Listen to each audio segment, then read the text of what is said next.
Now for something different tonight. Usually we tell you stories. Tonight, a victim forgotten after Hurricane Harvey tells his own.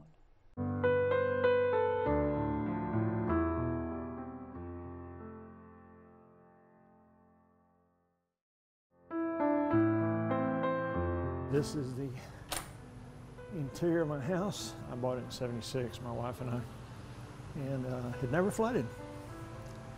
And now it's a brick shell. A lot of work to do, and I'm not really capable of doing any of it myself. Age takes its toll.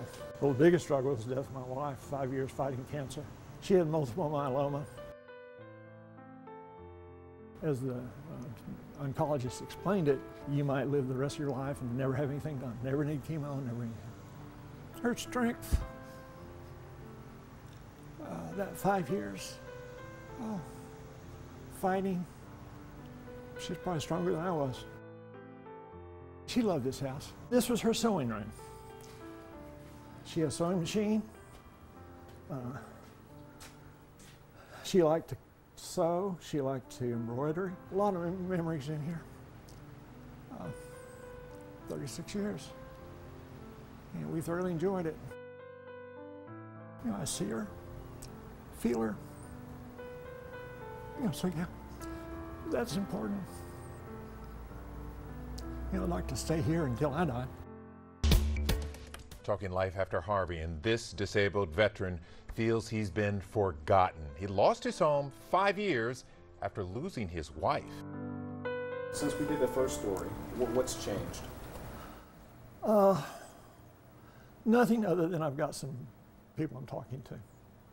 I mean, nothing really tangible, you know, nothing, no sheetrock put up, no ceilings put up, no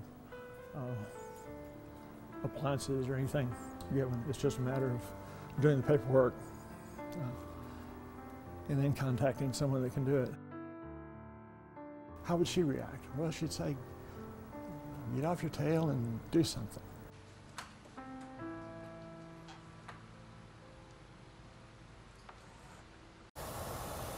Someone donated a refrigerator, cabinets to Mr. Brady, and Team Rubicon also wants to help. They say he qualifies for their home repair program, but they say he has an issue regarding his home valuation that he has to sort out with tax assessors. They believe paperwork for a homestead exemption should do the trick. We are live downtown. Larry Seward, KHOU 11 News. It is just overwhelming, his situation. We hope he gets home soon. Larry, thanks so much. And if you can help this man out or specialize in construction or legal areas, we want to hear from you and connect you with even more families in need. Reach out to us at forgotten@khou.com.